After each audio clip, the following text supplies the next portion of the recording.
Imagine a world where the impossible becomes terrifyingly real, a world where the very ground beneath your feet, a symbol of stability, suddenly rebels.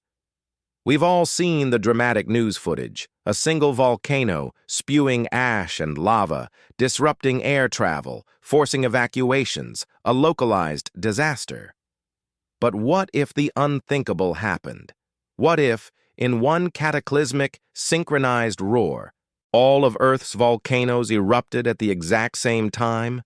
It sounds like the plot of a B-movie, doesn't it? A scenario so absurd, so utterly fantastical, that our minds immediately dismiss it. That could never happen, we scoff, perhaps with a nervous chuckle. And that, precisely, is the insidious genius of this particular thought experiment. The sheer, overwhelming scale of it makes it easy to wave away, to relegate to the realm of pure fiction. We're conditioned to think about individual events, manageable crises, things that can be contained, studied, and ultimately overcome. But what if this very dismissal, this instantaneous rejection of the premise, is exactly what makes it so dangerous? Is there a reason we instinctively shy away from seriously contemplating such impossible events? A collective, unconscious agreement to avert our gaze from anything that truly threatens the scaffolding of our comfortable modern existence? Perhaps the very absurdity of it serves as a convenient shield, preventing us from peering into the abyss of what true, global, systemic collapse might actually look like. This isn't just about lava and ash. It's about the unraveling of everything we take for granted. These kinds of catastrophic what-if scenarios, often dismissed as mere fringe theories or doomsday prophecies, don't always originate from the wild imaginings of science fiction writers. More often than not, they emerge from the very heart of scientific inquiry, from models pushed to their absolute breaking points, from data hinting at interdependencies we'd rather not acknowledge. The scientific community, in its admirable pursuit of empirical evidence and measurable risks, frequently downplays or even outright dismisses these extreme possibilities. They focus on probabilities, on statistical likelihoods, on what is manageable and predictable. And for good reason, perhaps. To dwell on the truly unmanageable could paralyze us. But this focus on the probable, on the isolated incident, inadvertently cultivates a collective blind spot. We are taught to prepare for regional earthquakes, for tsunamis affecting coastlines, for specific volcanic eruptions near populated areas. We are not taught to conceive of a world where every single one of Earth's fiery portals simultaneously awakens. This human tendency to avoid contemplating truly civilization-ending events isn't just a comfort mechanism. It's a deeply ingrained defense against existential dread. It's easier to believe in the resilience of systems designed to handle local shocks than to confront the fragility of the entire planetary infrastructure. We hear about the Pacific Ring of Fire, the active volcanoes dotting island nations, or the supervolcanoes like Yellowstone. But the official narrative, the one that shapes our public understanding and preparedness, almost always frames these as isolated threats, distinct geological phenomena. They rarely, if ever, connect the dots to suggest a systemic vulnerability, a planetary-scale trigger that could link these seemingly independent systems. Why?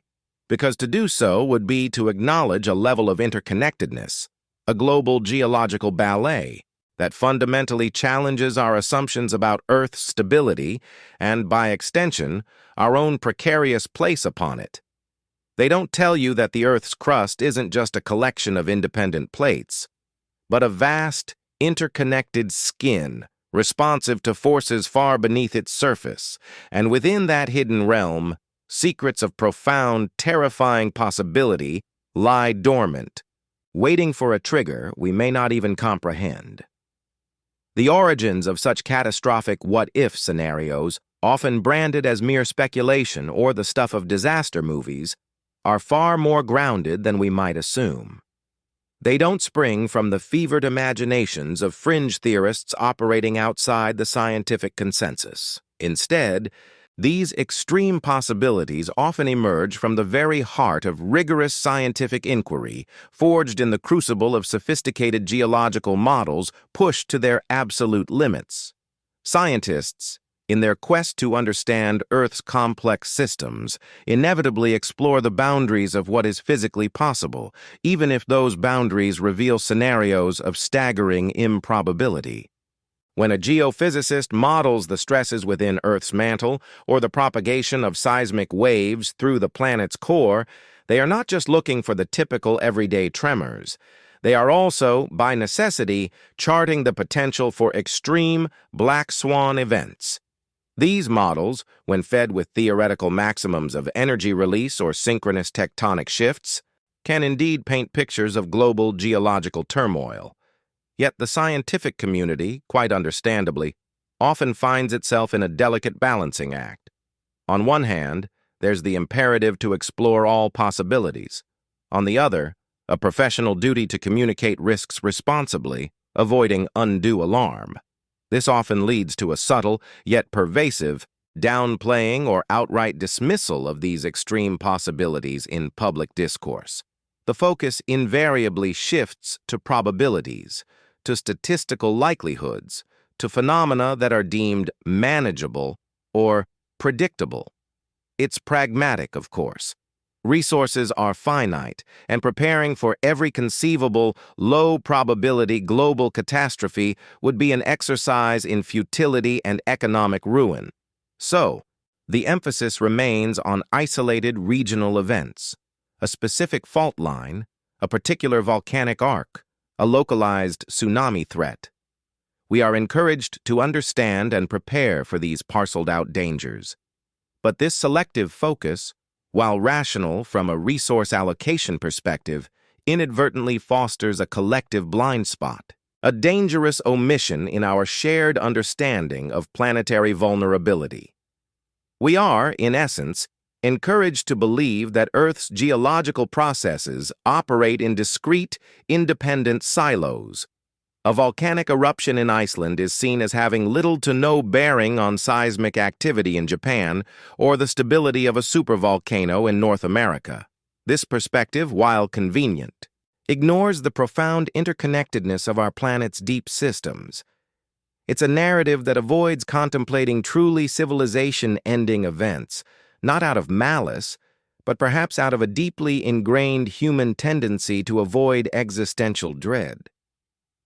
We build mental firewalls against the notion of a systemic, global geological event, preferring to believe in the resilience of systems designed to handle local shocks rather than confront the fragility of the entire planetary infrastructure.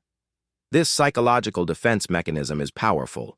It's easier to assume that volcanoes are entirely isolated phenomena, each with its own internal clock and distinct magma chamber, than to consider the possibility of a deeper, unifying mechanism. The official narrative, which largely shapes public perception and emergency preparedness, consistently reinforces this compartmentalized view. It emphasizes the regional, the specific, the localized. It rarely, if ever, connects the dots to suggest a systemic vulnerability, a planetary-scale trigger that could link these seemingly independent systems. Why? Because to do so would be to acknowledge a level of interconnectedness, a global geological ballet that fundamentally challenges our assumptions about Earth's stability and, by extension, our own precarious place upon it. It would force us to confront the uncomfortable truth that our understanding of planetary forces might be incomplete, and that the Earth's crust isn't just a collection of independent plates, but a vast, interconnected skin, responsive to forces far beneath its surface. And within that hidden realm, secrets of profound, terrifying possibility lie dormant, waiting for a trigger we may not even comprehend. This brings us to the unspoken conditions for a global eruption, the deeper truths they don't tell you.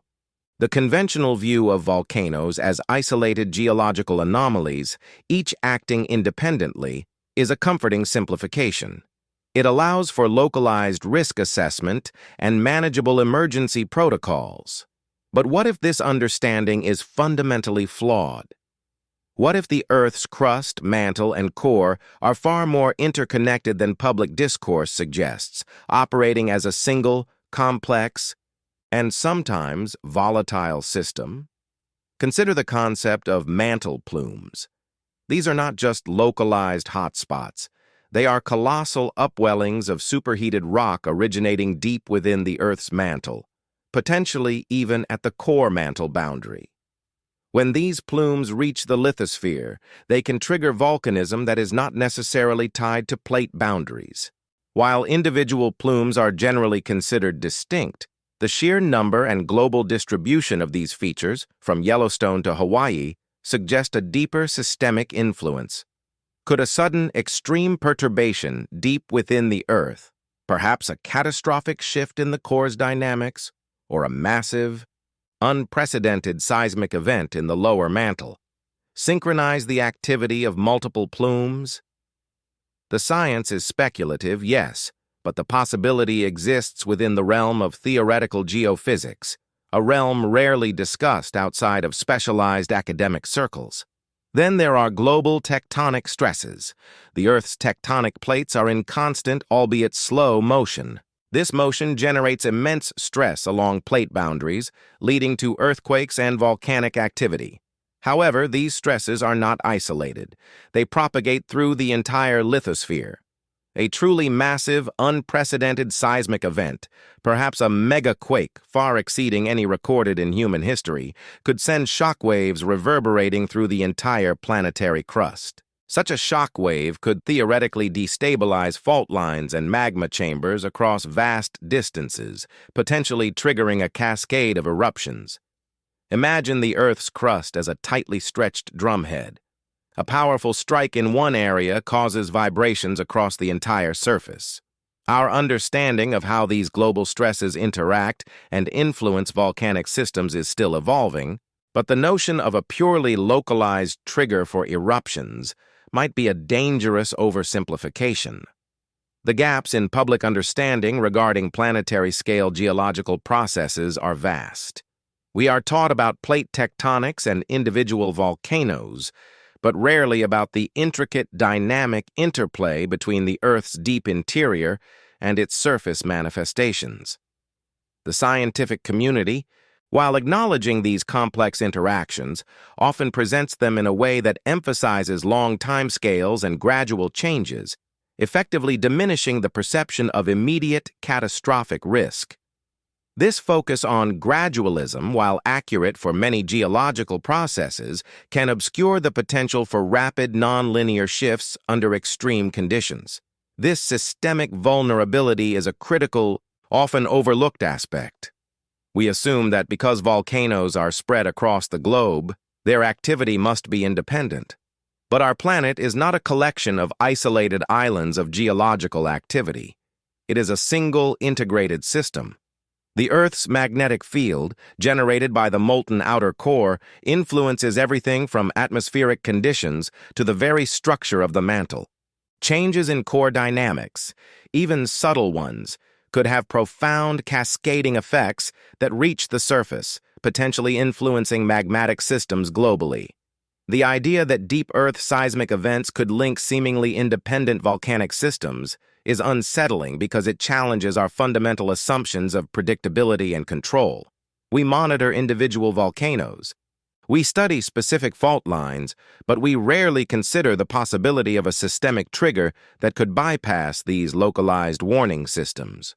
Uncovering these gaps in public understanding is crucial, for it reveals the extent to which our comfort relies on a simplified and perhaps dangerously incomplete picture of our own planet.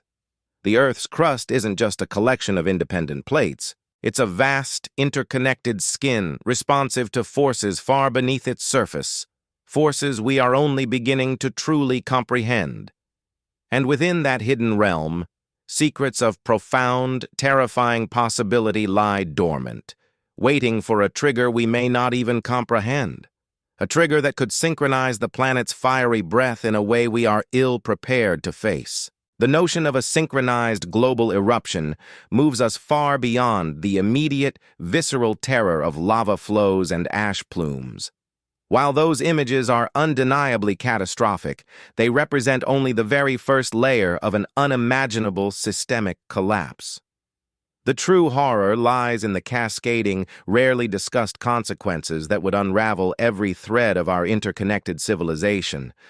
We often focus on the physical destruction, but the more insidious, pervasive effects would fundamentally reshape and likely end human existence as we know it. Consider the atmosphere. A simultaneous eruption of all active volcanoes would inject an unprecedented volume of ash, aerosols, and gases into the stratosphere. This isn't just about a few weeks of dark skies. This is about a prolonged, deep volcanic winter. Sunlight would be drastically reduced, plunging global temperatures, disrupting photosynthesis, and annihilating crop yields across the planet. We'd be looking at a global famine on a scale that makes historical precedents seem like minor inconveniences. But it doesn't stop there. The sulfur dioxide released would combine with atmospheric moisture to form sulfuric acid, leading to widespread, intense acid rain. This wouldn't just damage infrastructure, it would devastate ecosystems, acidify oceans, and render vast tracts of land infertile. Simultaneously, the ozone layer, our planet's protective shield against harmful UV radiation, would be severely depleted, exposing any surviving life to increased cancer rates and genetic mutations. Beyond the atmospheric nightmare, imagine the utter breakdown of global supply chains. Our modern world relies on a delicate, just-in-time network of logistics, transport, and communication. Ash clouds would ground all air travel indefinitely. Ports would be choked, shipping lanes disrupted, and land routes made impassable by debris, seismic activity, or political instability. The flow of food, medicine, fuel, and essential goods would cease almost immediately. Communication networks, dependent on satellites vulnerable to atmospheric disturbances and ground infrastructure susceptible to seismic damage, would fail, plunging humanity into an unprecedented information vacuum. This physical collapse would inevitably trigger an unforeseen geopolitical meltdown. With resources dwindling and communications severed, international cooperation would shatter. Nations would turn inward, then outward in desperation, leading to resource wars on a scale never witnessed. Mass migrations of climate refugees, fleeing uninhabitable regions and starvation, would overwhelm any remaining borders, dissolving national identities and sparking unimaginable conflicts. The very concept of governance would be challenged as central authorities lose control and local communities devolve into self-preservation, often violent. And then there's the psychological impact. How does humanity cope with an existential threat of this magnitude, one that renders every future plan, every dream, every ambition utterly meaningless? The collective trauma, the pervasive fear, the grief for a lost world would be unfathomable, leading to widespread mental health crises, social breakdown, and a loss of hope so profound it could extinguish the will to survive. Our modern societies, accustomed to a degree of stability and predictability, are woefully unprepared for such a comprehensive, multi-layered breakdown. The chilling truth is that official preparedness plans, even for the most catastrophic scenarios, rarely account for such a comprehensive, simultaneous breakdown of every critical system. Emergency services are designed for regional disasters, supply chains for localized disruptions, and political responses for contained crises. A global, synchronized volcanic event would expose the fragility of our meticulously constructed world, revealing that our civilization, for all its technological prowess, is built on an assumption of geological quiescence that, if shattered, would leave us utterly defenseless. We are not prepared for a world where the very ground beneath our feet turns against us, not in isolated tremors, but in a unified, planet-wide roar, when control becomes an illusion. In the face of such an unprecedented global catastrophe, the illusion of control, so carefully cultivated by political decisions, economic interests, and institutional power structures, would shatter almost instantly.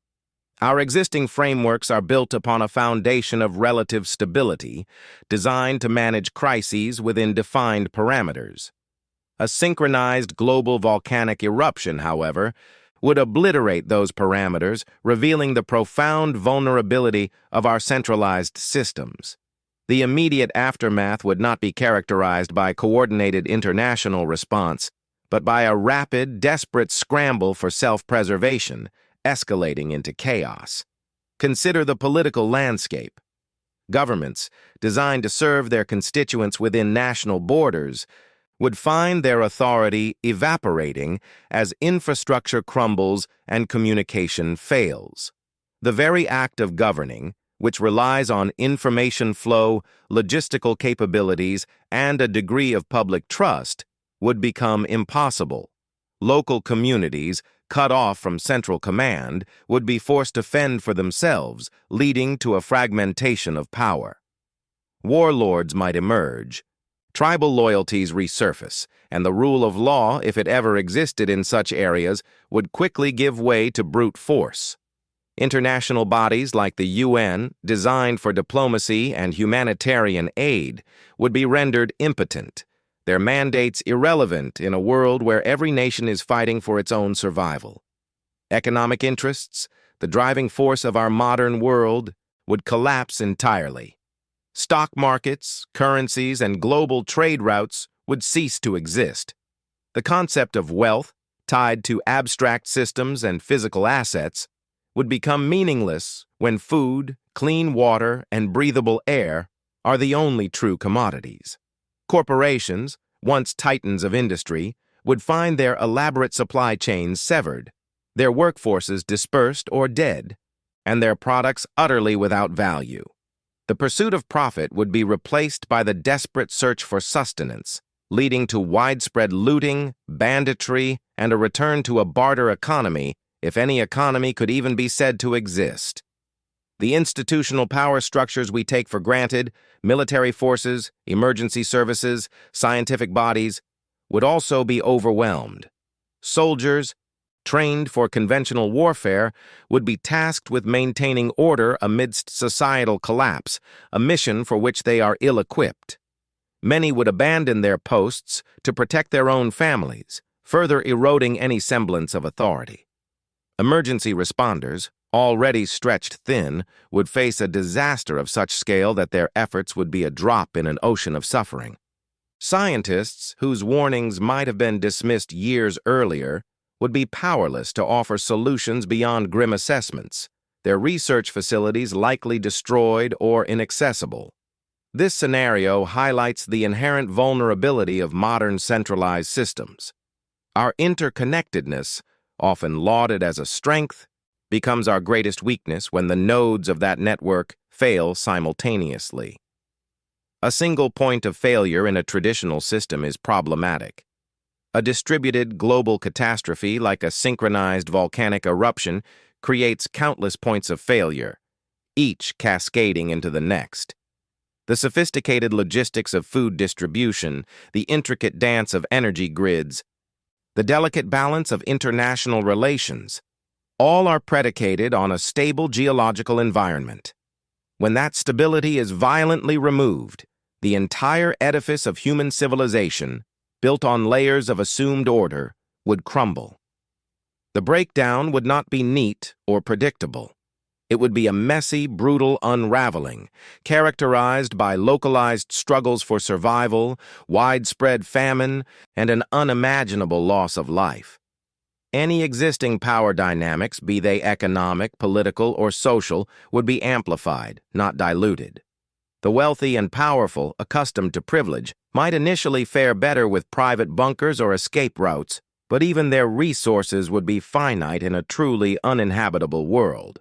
The social contract, the unspoken agreement that binds societies together, would be irrevocably broken. In this new, terrifying reality, the notion of control would become a quaint, archaic concept, a relic of a world that no longer exists. Humanity would be left to confront the stark truth. We were never truly in control, only beneficiaries of a planet's temporary calm. The notion of temporary calm would vanish. replaced by an irreversible threshold, a moment when the what if ceases to be a speculative thought experiment and calcifies into an undeniable species-level threat. This is where the long-term, multi-generational impacts begin, rendering concepts like recovery meaningless. We're not talking about rebuilding cities or re-establishing economies. We're talking about the fundamental alteration of the planet's life-sustaining capabilities. Imagine a world where the sun is a distant, weak orb, perpetually obscured by an impenetrable veil of ash and aerosols. Photosynthesis, the very engine of terrestrial life, would grind to a halt. The vast forests, the lungs of our world, would wither and die, their ecosystems collapsing in a domino effect. Agricultural lands, even those not directly buried by ash, would become barren wastelands, unable to support crops in the perpetual twilight and acid rain. The oceans, often seen as a buffer against environmental catastrophe, would fare no better. Volcanic ash and acidic rainfall would drastically alter ocean chemistry, leading to widespread ocean acidification. This wouldn't just harm coral reefs. It would disrupt the entire marine food web, from the smallest plankton to the largest whales. Fish populations, already stressed by human activity, would plummet, eliminating a critical food source for billions.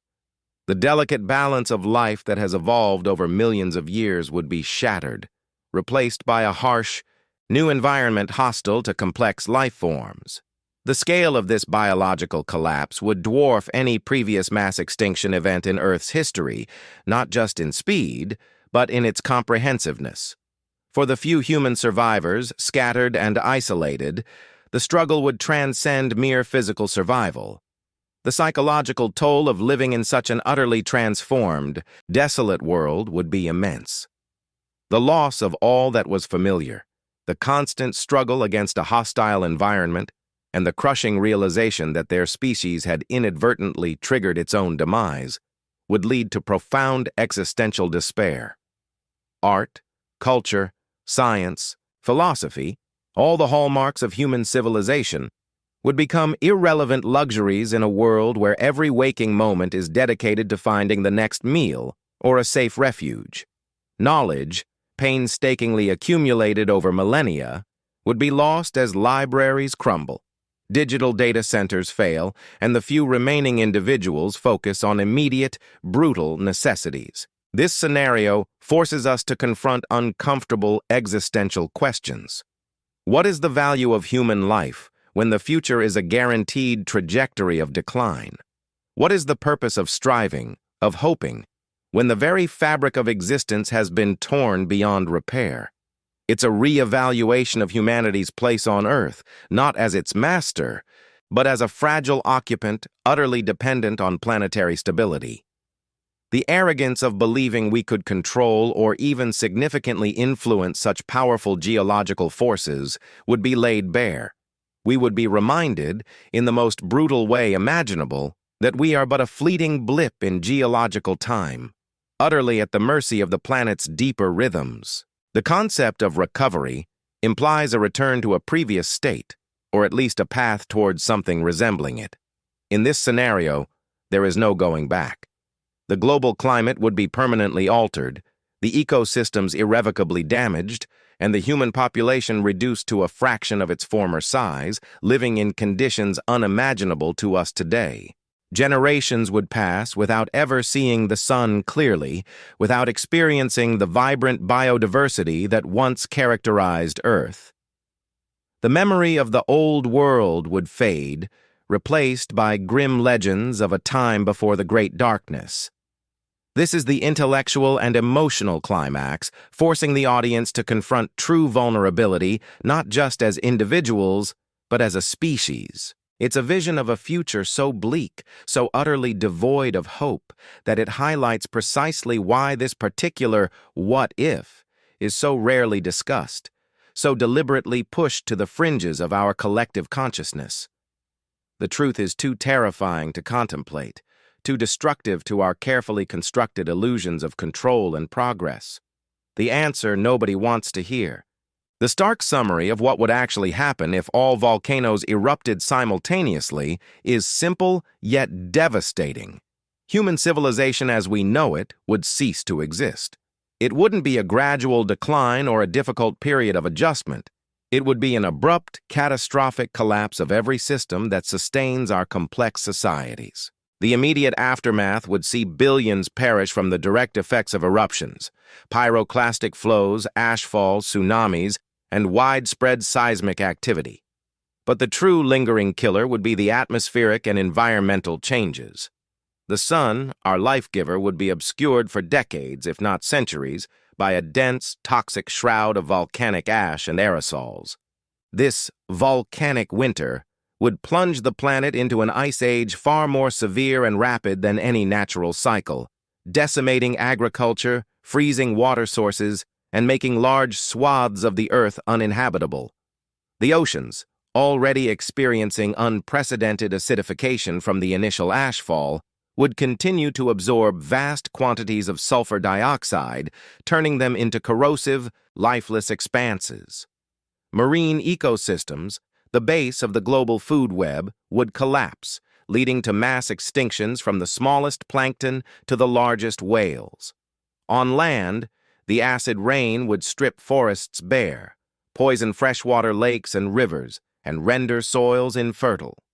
The air would be unbreathable without specialized equipment, a constant, choking mixture of sulfurous gases and fine particulate matter.